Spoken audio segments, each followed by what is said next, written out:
Tony Kanaan's bid to win this year's IZOD IndyCar Series championship had a rough start yesterday in St. Petersburg, Florida.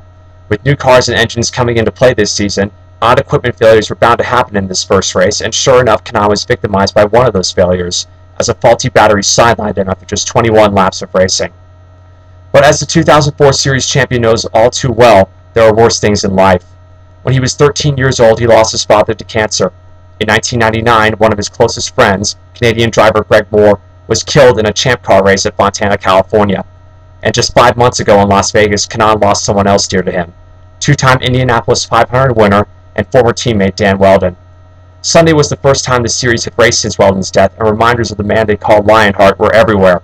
Kanaan and the 25 other competitors raced their new cars, dubbed the DW12 in Wheldon's honor, through the streets of St. Petersburg, Florida, where Wheldon lived with his wife and 2 young sons.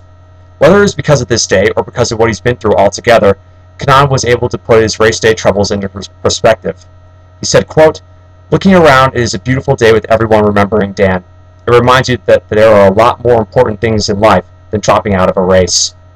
The IndyCar fraternity is a tight-knit one, and the loss of Wheldon has had a devastating impact upon it.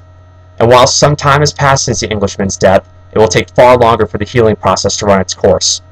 But perhaps the outcome of yesterday's race will help the process out a little. Kanaan's friend and fellow Brazilian Hélio Castroneves won the race, and then took his car to turn 10 on the 1.8-mile street course, which had been recently rechristened Dan Wheldon Way. After doing his usual fence climb on the inside of the turn, Castroneves then ran across the track, climbed up the outside fence, and patted a Dan Wheldon Way sign that had been erected there. He then went back down and appeared to say a prayer to the heavens as the crowd cheered.